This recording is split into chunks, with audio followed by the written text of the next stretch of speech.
brote español, pero Cataluña, aún así mirá. se cree que el virus no está encontrando nuevas autopistas para circular. Ahora bien, Estados Unidos y América Latina siguen siendo el epicentro. África es una gran incógnita y el sudeste asiático está progresivamente acercándose al lugar del epicentro nuevamente. Inés, el mundo del hemisferio norte está conviviendo en el verano, por ejemplo, las playas. Sé, por ejemplo, que en California estaban cerradas algunas, ¿no? La gente está yendo a la playa. En California las abrieron, las cerraron. El caso de California es bastante interesante porque fue uno de los primeros estados que se cerró en Estados Unidos y también fue uno de los que más tarde reabrió. Sin embargo, como no tuvo el pico que tuvo New York, que tuvo New Jersey, entonces ahora, con la rehabilitación de la vida diaria, empiezan a tener picos. Y eso también lo que hace ver a los especialistas, y es un poco lo que hay que prestar atención acá en la Argentina, en las provincias, en una segunda etapa, es aquellos estados que no tuvieron pico, los probablemente, indefectiblemente, se encaminen de alguna manera a un pico. O un pico no necesariamente un pico altísimo, puede ser una montaña un poco más chata, pero una montaña al fin. Inés, ¿cuáles son las grietas de la pandemia de las que vos las grietas, hablas? te digo. Al principio de la pandemia, Pancho, pasó en el mundo lo que pasó acá en Argentina. Nos encolumnamos todos detrás de nuestros líderes, detrás de la clase política, detrás de los científicos.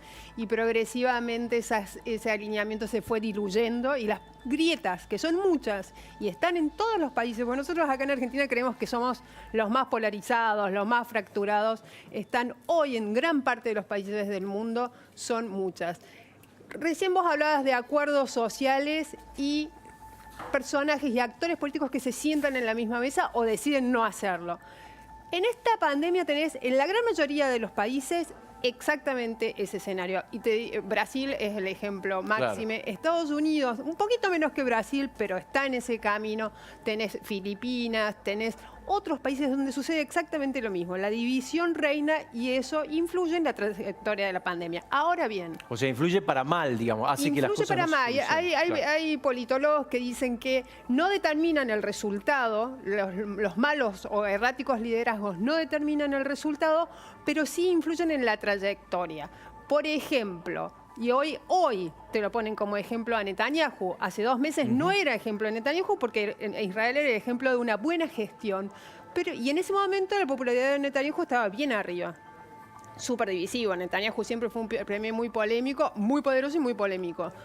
Y hoy, 2 meses después, cuando Israel progresivamente y ante la imposibilidad de detener el brote que empezó hace ya 1 mes, empieza a cerrar, este fin de semana se cierra todo de nuevo, el 61% de los israelíes cree que es hora de que Netanyahu se vaya. Nunca tuvo una popularidad tan al ras. Ah, mirá vos. Exacto. Entonces, no es tan fácil evaluar. Empiezan a cobrar las facturas de la Es muy cuarentena, difícil mantener el equilibrio. Te digo que son muy pocos los líderes. Saquémosla a Angela Merkel de la ecuación, porque Angela Merkel es una en 1 millón. Pero son muy pocos los líderes que han logrado mantener ese equilibrio de no bandearse para un lado de la apertura precoz y no bandearse para el lado de una cuarentena eterna. Son muy pocos los líderes que lo han hecho y los que lo hicieron es Pancho porque lograron pasar esas grietas. Y te diría, hay 3 ejemplos que sobresalen. Uno no tanto, pero el primero es el que más sobresale. Y viene de un país que uno esperaba que tuviese un buen resultado, lo tuvo. El resultado sanitario es fabuloso. Australia. Australia es un país poderoso, de una economía muy dinámica, de una sociedad bastante civil, de muchas normas cívicas y con un sistema de salud muy bueno. Pero sí, no esperábamos otra cosa de Australia, es como Angela Merkel, ¿no? Sí, pero ¿qué pasó este verano en Australia, Pancho? Se quemaron 5 millones de hectáreas. Claro. Porque un gobierno, que del premier Scott Morrison, decidió que el cambio climático no existe y que la sequía se iba a ir por arte de magia. Y fue muy poco operativo para detener las llamas que durante enero consumieron muchas, pero muchas tierras australianas y sobre todo enardecieron a los australianos y los dividieron como hacía mucho que no estaban divididos. Australia, como Estados Unidos, como Gran Bretaña, está dividido en 2 partidos, liberales y conservadores, pero Scott Morrison, el premier, fracturó aún más, ahondó esa división. Bien. Ese premier que no creía en el cambio climático, que era un defensor a ultranza y un imitador de Trump, se dio vuelta en el aire y en el minuto en un giro sustancial y completamente sorprendente y se transformó en el premio científico. Mirá ¿Qué vos. hizo? Me suena igual el caso. Es que el caso de Scott Morrison, obviamente que por ahí trae ciertas coletazos a la Argentina y a otros países, pero después se va diferenciando. ¿Por qué? Scott Morrison dijo, bueno, vamos a hacer un gabinete de emergencia nacional, gabinete especial. ¿Y a quiénes incluyó? Y ahí está, ya tenemos una diferencia. A todos los premios de las regiones australianas, de las 6 regiones creo que son, y de los 2 territorios. Incluyó a científicos de todas las áreas. Claro. Científicos, obviamente, epidemiólogos, infectólogos, sanitaristas, pero también había sociólogos, también había psicólogos, también había economistas. Claro. Incluyó también a los sindicatos. Vos recién hablabas de un acuerdo social, el postulado de Gerchunov, Sí. en que cada actor relegue algo. Bien, se sentó con los sindicatos. Un halcón fiscal es Scott Morrison y les dijo, yo voy a hacer uno de los mayores gastos, uno de los mayores proyectos de estímulo de la historia australiana. De hecho, lo fue. Entre 10 y 13% del PBI se gastó en Australia para sustentar la economía. Y lo negoció con los sindicatos. Cruzó puentes, tendió puentes hacia la oposición y hacia los partidos más pequeños, que también tienen una porción importante en el Parlamento. Por supuesto, la popularidad de Scott Morrison se disparó. Claro. Ahora bien, se empezó a mesetar cuando se insinuaron los rebrotes. Recordemos que desde la semana pasada en la región de Victoria, sobre todo en la ciudad de Melbourne, unos 3 millones de habitantes, está completamente confinada porque hubo un rebrote que salió de un hotel de aislamiento, donde vienen a parar los que están en cuarentena. Bien, ahí se amesetó la oposición y la popularidad. Y Morrison se encontró frente a un dilema. Tiene la extrema derecha de su partido que le dice, abramos todo porque la economía no soporta, la economía va a caer un 6%, que es bajo. Soporta, la economía va a caer un 6%, que es bajo este año. No soporta nada, abramos. Y tenés a la izquierda que le dice, seamos como Nueva Zelanda que eliminó el virus. Cerremos todo para eliminar, no tener que volver a cerrar porque eso también tiene un enorme impacto psicológico y social. Y Morrison dijo, no, vamos a ir por el camino del medio. Y ahí empieza a rellenar una grieta que se venía abriendo justamente por su actitud negacionista y por su estilo de gobierno desde hacía muchos años en Australia. O sea, se corrigió. Exactamente, se corrigió y fue un giro en U, como le llaman en el mundo anglosajón, instantáneo. Australia fue uno de los países que más rápido cerró los vuelos. Hay un montón de rasgos australianos que lo ayudaron en este muy buen desempeño sanitario. La demografía, la densidad muy baja, el sistema de salud, la baja edad de la población, es una isla. Eso ayudó.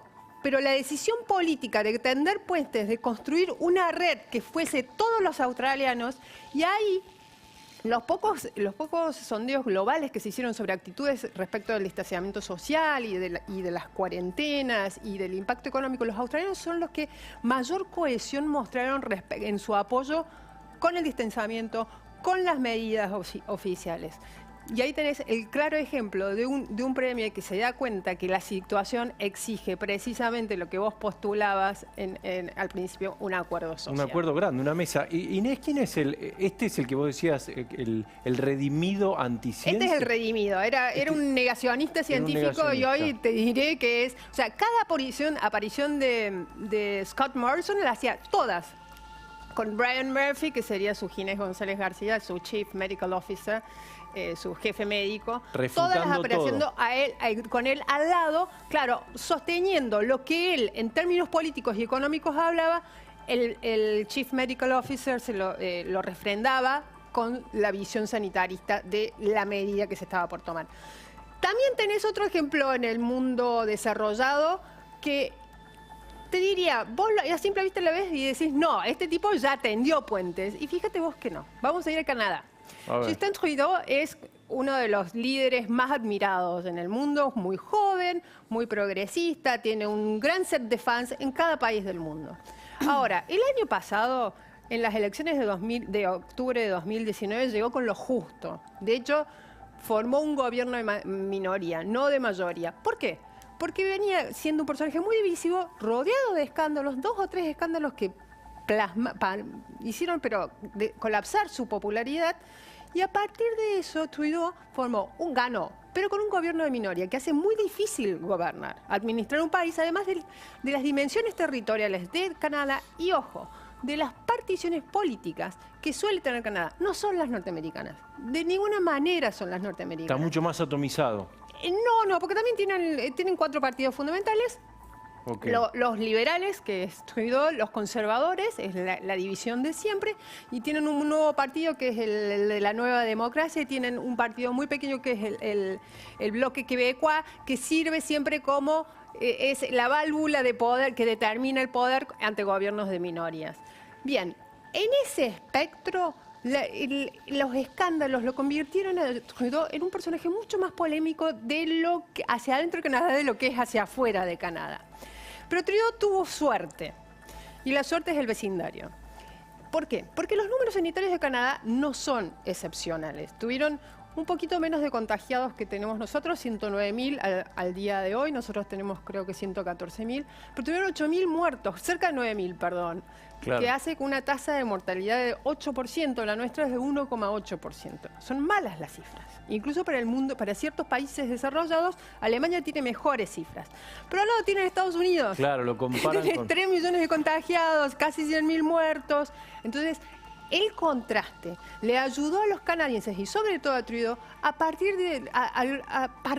en la respuesta de la pandemia desde un lugar muy positivo, diciendo, nosotros no somos Estados Unidos, vamos a reaccionar de una forma diferente. ¿Cuál fue la forma diferente? Hoy vos ves Estados Unidos, lo que hablábamos recién. La primera víctima fueron los estados demócratas, Nueva York, New Jersey, Massachusetts. Y ahora los estados del sur, los estados republicanos. Porque fue totalmente descoordinada la acción operativa del gobierno federal en Estados Unidos, y ahí es donde entra Trump y su popularidad en caída. Entonces Trudeau dijo, yo no voy a hacer esto. Inmediatamente hizo lo mismo que Morrison, un gabinete especial, pero también conformado, ministro de Economía, ministro de Seguridad, ministro de Salud, ministro de Educación y todos los premios de las provincias canadienses. Y dentro de los premios hay personajes muy belicosos, te diría casi cercanos a Bolsonaro, ya no Trump, conservadores, que le plantaron bandera durante todos estos años, desde 2015, que es premio a Trudeau, con odio. Bien, Trudeau dijo, como tenía una popularidad baja, esto es en marzo, dijo, se va a encargar Chrystia Freeland, que es su segunda. Y ella fue la cara del operativo de respuesta federal a la pandemia. Más amable debe haber sido. Fue más amable y fue muy constructiva. Los canadienses hoy están enamorados del trabajo de coordinación y consenso que construyó ella. ¿Qué pasó? Trudeau se fue, tiene la popularidad, subió entre 6 y 9% y eso le permitiría convocar elecciones. ¿Pero qué dice Trudeau? Y acá está también, cómo protegés el capital político para el futuro porque la pandemia no acabó. No voy a convocar elecciones porque voy a estar quemando mis cartuchos y siendo visto como un oportunista político. Y te llevo al último país, porque estos son desarrollados. Pero hay 100 millones de habitantes, una frontera amplísima con China, un cuarto del PBI per cápita que el que tiene Argentina. Vietnam. ¿Sabes cuántos contagios tuvo? A ver. 400. ¿400? Exactamente, ningún muerto. ¿Cómo hizo? Y esto es diferente, es un régimen bastante autoritario. No es China, pero tampoco es Australia. Pero ahí había una brecha entre gobernados y gobernantes que provenía de varias crisis anteriores que provocaron protestas, sobre todo de contaminación ambiental. ¿Qué hizo el gobierno? Dijeron, vamos a reaccionar con efectividad en todos los niveles. Un sistema público que se abrió, un sistema de salud público que se abrió, recibió a todos. Respuesta inmediata y transparente, mucha comunicación. El éxito, según los especialistas occidentales de Vietnam, fue la transparencia en la comunicación de los datos, la precisión del mensaje, el testeo, por supuesto. Y ahí tenés, el país probablemente más efectivo no es el más desarrollado, es el que supo recuperar la confianza entre el gobernado y el gobernante. Me quedó una pregunta cortita. Sí, la cara amable de Trudeau era la vice, dijiste? Chrystia Freeland, se llama... ¿Pero es la vice? Es la vicepremier, sí. Se me ocurrió una es idea, la ex canciller. Pero no sé si sería aplicable acá. Mejor dejémoslo. Gracias, Inés. Sí, no es aplicable. Chao, Pancho. Diego Cabot, buenas noches.